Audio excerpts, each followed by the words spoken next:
साथियों नमस्कार। अमोल 24 चैनल पर आपका हार्दिक स्वागत है। आज आपसे भाषाओं के संबंध में चर्चा करना चाहते हैं।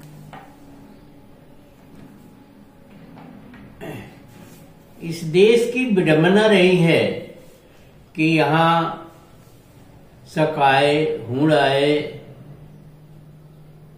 और तमाम मुस्लिम्स आए, मुगल आए और मुगलों में भी बहुत सारे लोधी, गुलाम वंश के लोग, तमाम लोग आए, फिर अंग्रेज भी आए। तो इस देश में विविधता बहुत रही और ये देश चाय के रंग का हो गया। इसका कल्चर या संस्कृति चाय के रंग की हो गई। दूध का रंग अलग और चाय का रंग अलग, चीनी का रंग अलग, और एक चाय बनने के बाद एक अलग रंग हो गया। तो यहाँ तो पैजामा भी पहना जाता है, कुर्ता भी पहना जाता है, टोपी भी लगाई जाती है, गमछा भी लगाया जाता है और फुल पैंट भी पहनते हैं लोग, शर्ट भी पहनते हैं। मतलब तरह तरह की ड्रेस हैं, तरह तरह के अब खाने भी हो रहे हैं और तरह तरह की बोलियां भी हैं, भाषाएं भी हैं। अब इस चीज के लिए जो विधानसभा में, मैं कल सुन रहा था, विधानसभा में हंगामा हो रहा था उर्दू को लेकर के। तो उर्दू की भाषा जब मुगल यहाँ आए और वो उर्दू बोलते थे तो भाषा तो उर्दू ही हो जाएगी ना। और हिंदी की भाषा है वो भी वो यहाँ की ओरिजिनल भाषा है। हिंदू नहीं है लेकिन हिंदी है, उसको नाम दिया गया है हिंदी। भाषाएं तो बहुत सारी हैं। उसके पहले बौद्ध काल में भाषाएं अलग थी, प्राकृत लिपि थी और भाषा पाली थी जो काफी संस्कृत से मिलती जुलती है। तो पाली भाषा भी बोली जाती है, पाली आज भी है। अब पाली आम भाषा खत्म हो गई है लेकिन पाली के ग्रंथ और पाली की चीजें तो हैं ना। उसी तरह से उर्दू हो गया, उसी तरह से हिंदी हो गई, उसी तरह से अंग्रेजी हो गई। तो इस देश की तो कोई भाषा ही नहीं है क्योंकि ये देश ही नहीं रहा भारत। यहां तो तमाम लोग आए और मैं वहीं फिर ले चल रहा हूं आपको पुष्यशुंग मित्र के जमाने की, जिसने इस देश को देश ही नहीं समझा। शासन सत्ता जाती है, इसमें कोई दो राय नहीं, जानी भी चाहिए। एक ही लोग शासन न करें ये बहुत जरूरी है।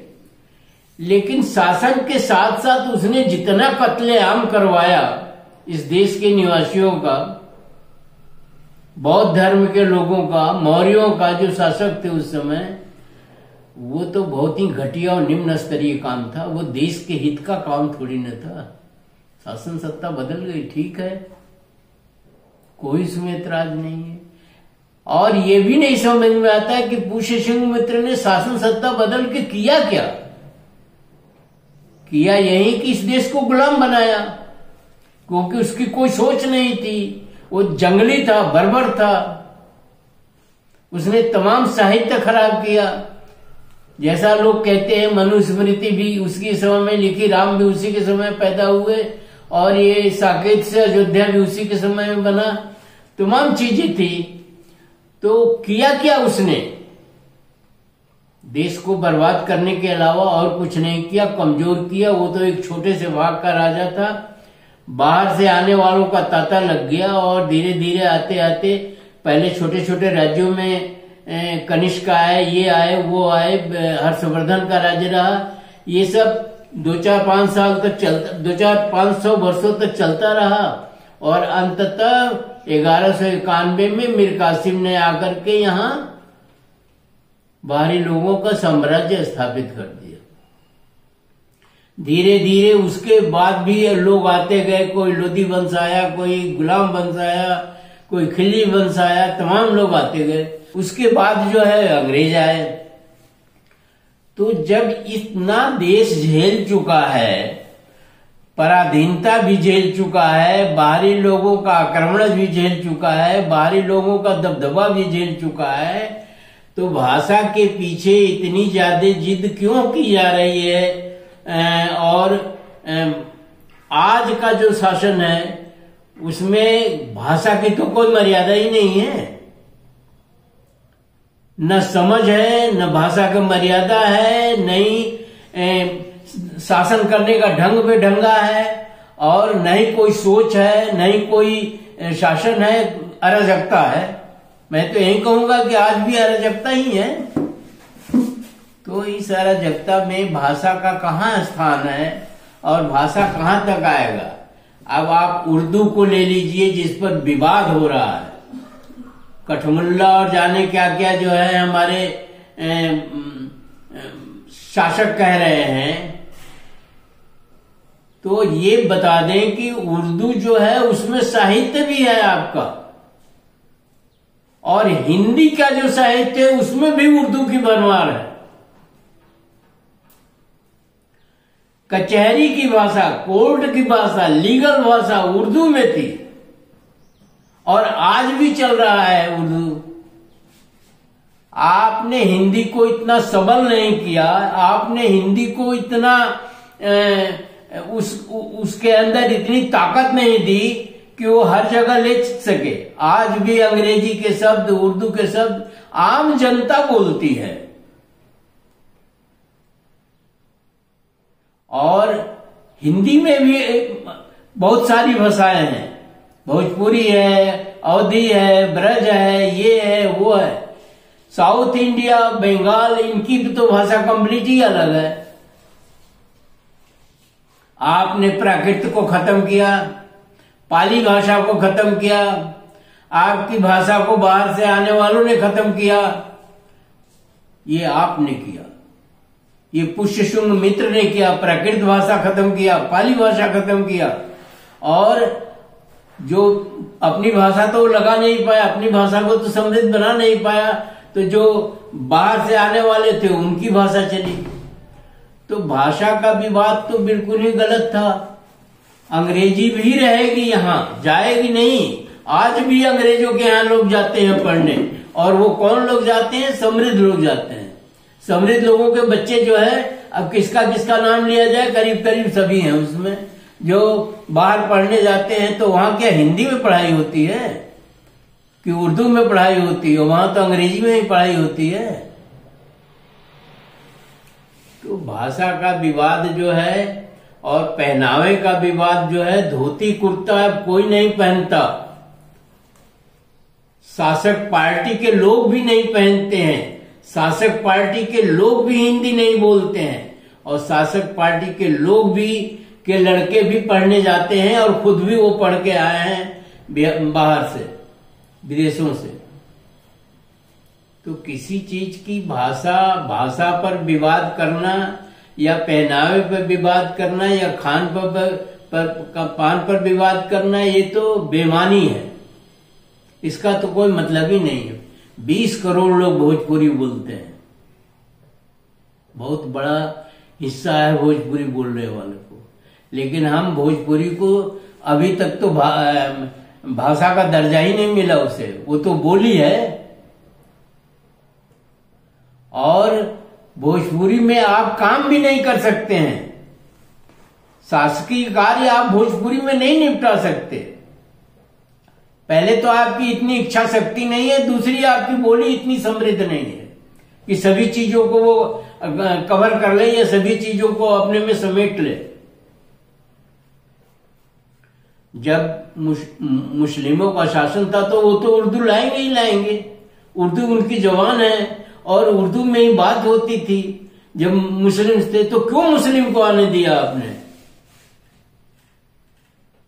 मुस्लिम को क्यों आने दिया आपने? क्यों पुष्यशुंग मित्र को सपोर्ट मिला? क्यों अंग्रेज आए? ये आपकी गलतियां हैं, आपको इसका एहसास होना चाहिए और आप अपनी गलती दूसरे पर नहीं थोप सकते हैं। उर्दू अगर यहाँ है तो आप जाइए कचहरी में और देखिए कि किस तरह से उर्दू जो है लगान उर्दू है, और बहुत से समन उर्दू है, इंग्लिश भी है, तकसीम उर्दू है जो आम यूज होता है। कचहरी में तो उर्दू ही यूज होता था। पहले लोग क्या करते थे, पहले आप जानते हो न जानते हो मैं नहीं जानता, लेकिन जब हम लोग 6 क्लास में पढ़ते थे उससे पहले, आजादी से पहले उर्दू मिडिल पास करना पड़ता था, फिर हिंदी मिडिल पास करते थे, तब जाकर के वो मिडिल का मतलब दर्जा 8 तक की पढ़ाई पूरी होती थी। उर्दू इसलिए पढ़ना जरूरी था क्योंकि शासन की भाषा उर्दू थी, कचहरी की भाषा उर्दू थी।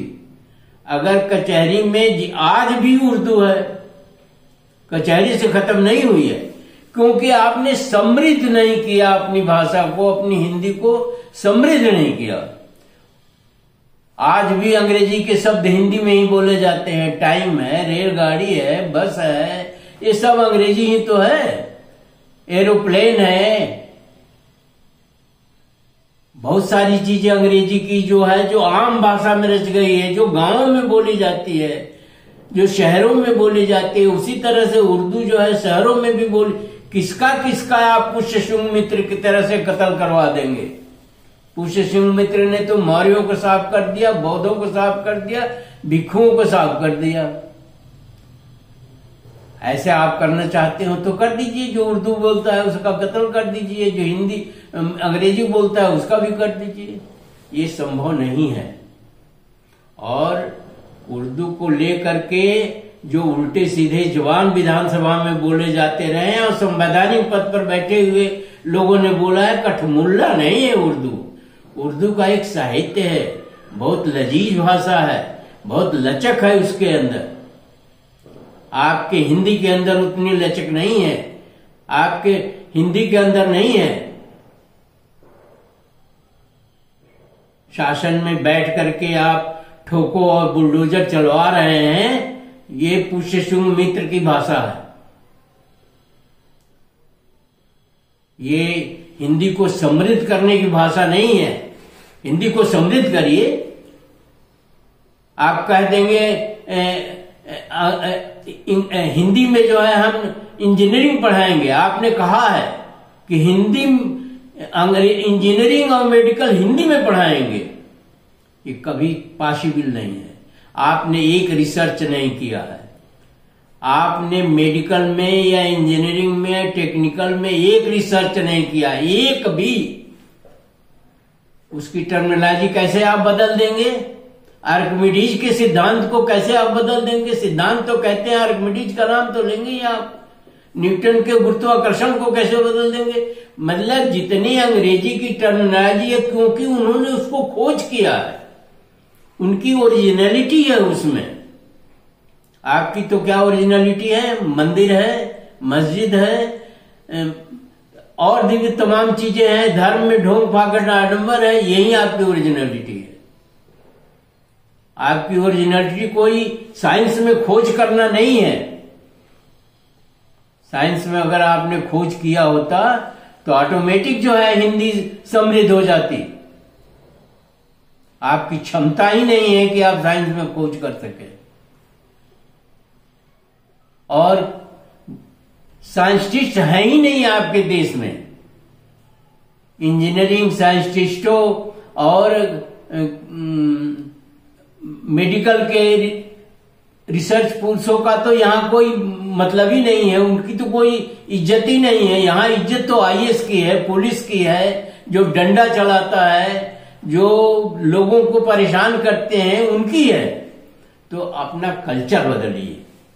अगर कल्चर नहीं बदलेंगे तो आईएएस कोई काम नहीं करता है, प्रशासन संभालता है। इस प्रशासन संभालने के लिए उसके पास बहुत पावर दिया गया है, और अगर वो पावर छीन लिया जाता है तो कौड़ी का 3 हो जाएगा।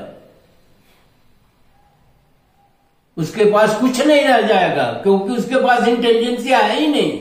आज देश गर्त में जा रहा है तो मैं कहूंगा प्रशासनिक अधिकारियों के वजह से भी जा रहा है। ये शासन के गद्दार लोगों को, शासन के कमजोर लोगों को, शासन के दिशाहीन लोगों के चापलूस हो गए। ये कहने में मुझे कोई गुरेज नहीं है। आज आप पूरा टटोल लीजिए, खुले मन से टटोल लीजिए कि देखिए कि ये IAS अफसर और ये पुलिस क्या करती है। वही करती है जो शासन में बैठे दिशाहीन लोग जो कहते हैं। इनकी कोई अपना दिशा निर्देश नहीं है, इनका कोई अपना मंतव्य नहीं है। इनको पीछे पीछे चलना है, चापलूसी करना है, तो देश तो गर्त में जाएगा ही जाएगा। हिंदी को समृद्ध करिए। पाली में देखिए बहुत सारे साहित्य है। प्राकृत जो लिपि थी उसमें देखिए कि क्या स्थिति है, उसको आपने नष्ट कर दिया। अंग्रेजी आपकी है नहीं, उर्दू भी आपकी नहीं है, मैं मानता हूं।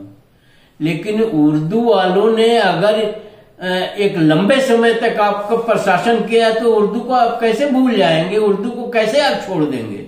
अंग्रेजी को कैसे आप छोड़ देंगे? क्योंकि आपके पास आज भी दम नहीं है। आपका कोई साहित्य जो टेक्निकल से संबंधित है वो अंग्रेजी में होने का सवाल ही नहीं पैदा होता, क्योंकि आप बेसिकली खोजे ही नहीं। आप तो यही ढोंग पाखंड आडंबर में लगे रहे और अब भी लगे हुए हैं। तो पहले भाषा को समृद्ध तो किया जाए। और रहा ब्रज भाषा और बुंदेलखंडी और अवधी, ये तो क्षेत्रीय भाषा है, ये भाषा भी नहीं है, ये तो बोली है। इनको भाषा का तो दर्जा भी नहीं मिला है। ये तो बोली है जो हर 3 किलोमीटर पर बदल जाती हैं। एक ही जिले में मैं समझता हूं कि उसके पश्चिमी इलाके में एक ही चीज को कुछ और कहा जाता है और दूसरी चीज को दूसरा कहा जाता है।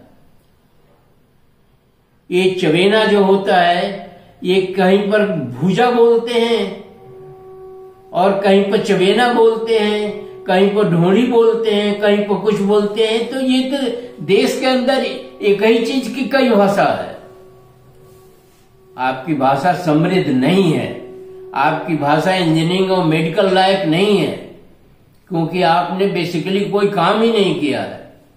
आपकी भाषा सटीक है केवल ढोंग पाखंड आडंबर के लिए। जाने कितने 50 करोड़ तो आपके देवी देवता हैं। ढोंग पाखंड आडंबर मतलब खंड खंड पाखंड वाली स्थिति है, हर जगह पाखंड। और उसको आप प्रमोट कर रहे हैं और कह रहे हैं कि उर्दू में कठमुल्ला पैदा होते हैं। अरे हिंदी में क्या पैदा होते हैं? हिंदी में अगर आप जैसे लोग पैदा होते हैं जो केवल ढोंग पाखंड आडंबर की बात करते हैं, कुंभ में नहाने से पाप धुल जाता है और वहां भगदड़ मचती है, लोग मर जाते हैं, तो कोई कहता है मोक्ष प्राप्त हो गया। तो तमाम तरह की अनर्गल बातें तो आप खुद ही करते हैं। और शिक्षा पर कोई ध्यान नहीं देते आप, स्वास्थ्य पर कोई ध्यान नहीं देते आप, रोजगार पर कोई ध्यान नहीं देते आप, और कहते हैं क्राइम बढ़ रहा है। रोजगार नहीं होगा, बेरोजगारी बढ़ेगी तो क्राइम भी बढ़ेगा। वो अपनी जान पर खेल के क्राइम करेगा, इस बात को आप अच्छी तरह से समझ लीजिए। स्वास्थ्य नहीं ठीक होगा तो काम करने की क्षमता कम हो जाएगी और देश में जो औसतन काम करने की बात है वो खत्म हो जाएगी। शिक्षा नहीं होगी तो रोजगार भी नहीं होगा, शिक्षा नहीं होगी तो आप जागरूक भी नहीं होंगे और आप जागरूक करना भी नहीं चाहते। आप लोगों को उलझा के रखना चाहते हैं और ये उलझन एक दिन आपके लिए बहुत बड़ी उलझन बन जाएगी। आपके मतलब देश से है, देश के लिए बहुत बड़ी उलझन बन जाएगी। जिस तरह से आप देश को उलझा रहे हैं, जिस तरह से भाषा को खत्म कर रहे हैं, नौकरियां खत्म कर रहे हैं, शिक्षा खत्म कर रहे हैं, स्वास्थ्य खत्म कर रहे हैं, उसके परिणाम भी सामने आ रहे हैं। पहले तो आपने गुमराह किया, तमाम पहले तो आपने कहा झूठ बोलो, पहले तो आपने बड़े सलीके से झूठ बोला, गुमराह किया, अब उसके नतीजे आ रहे हैं। तो आप देख रहे हैं अमेरिका का क्या एटीट्यूड है, क्या रुख है अमेरिका का। अमेरिका आपके ऊपर आपको बेइज्जत कर रहा है खुलेआम, ये किसी से छिपा नहीं है। चाइना आपको खुलेआम बेइज्जत कर रहा है, जिनसे आपकी गहरी दोस्ती थी और जिनके बल पर आप विश्व गुरु बने हुए थे। विश्व गुरु कोई छोटी मोटी चीज नहीं होती है। विश्व गुरु का मतलब विश्व में स्थान होता है। अगर ये देश विश्व गुरु था तो लोग बाहर से आके शिक्षा यहां ग्रहण करते थे। नालंदा, विक्रमशिला और तक्षशिला, ये आज भी दुनिया जानती है कि ये भारत में विश्वविद्यालय थे जिनको आपने नष्ट कर दिया, तहस-नहस कर दिया। और आज आप उर्दू की बात कर रहे हैं। उर्दू की जड़ें आपके हिंदी से ज्यादा गहरी हैं।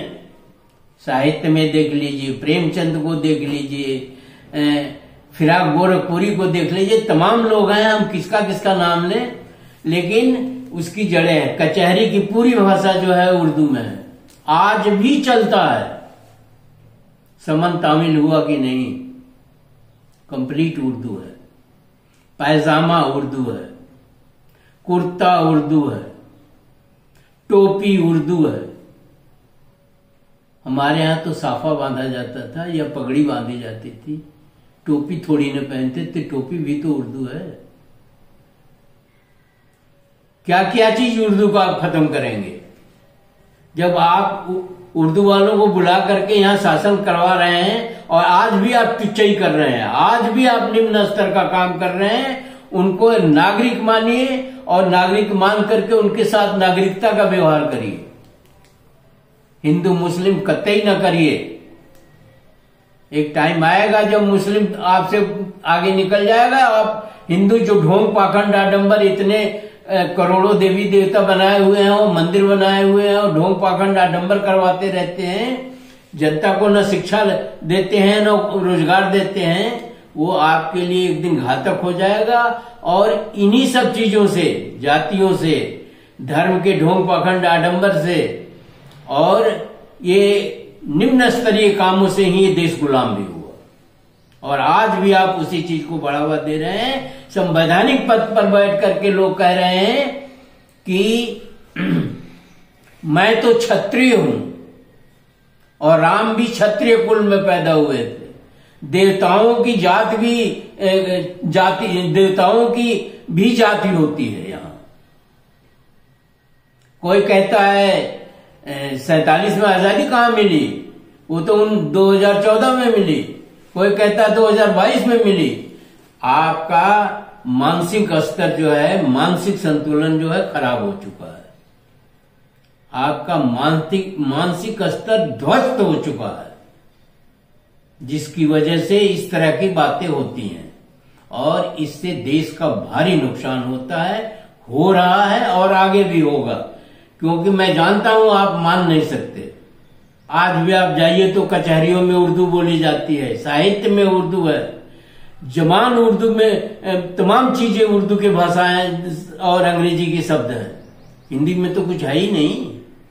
तो पहले कहते हैं ना, गांव में कहते हैं फाड़ टटोलो। फाड़ मतलब औरत का आंचल होता है, उसके देखो कि है क्या मेरे पास। फाड़ टटोलिए, देखिए कि इस आंचल में है क्या। इन पिछले 10-11 सालों में देश बद से बदतर होता गया। रुपया तो गिरी गिर रहा है, निर्यात तो कमी हो रहा है, लेकिन आप मुस्कुरा रहे हैं। आप सोच रहे हैं ये तो बहुत बढ़िया है। तो हम कहेंगे कि आप अज्ञानी हैं और देश को जबरदस्ती आप जो है चला रहे हैं। ये भी है, देश को आप सही तरीके से नहीं चला रहे हैं। कोई संतुष्ट नहीं है आपसे, पर भय आप जरूर दिखा रहे हैं, षड्यंत्र आप जरूर कर रहे हैं। तो वही वाली स्थिति है कि नाउ कहता है अरे बाल गिने क्या, हम तो सामने ही आ रहा है, आपके नीचे ही आ रहा है। तो आपके सामने तो आ रहा है। धन्यवाद। वीडियो को शेयर, लाइक और सब्सक्राइब करना न भूलें। और अनावश्यक बहस भी न छेड़ी जाए, उर्दू और हिंदी और ये और वो और कुछ सिरफिरे लोगों को प्रोत्साहन न दिया जाए। जय भीम, जय संविधान, जय भारत।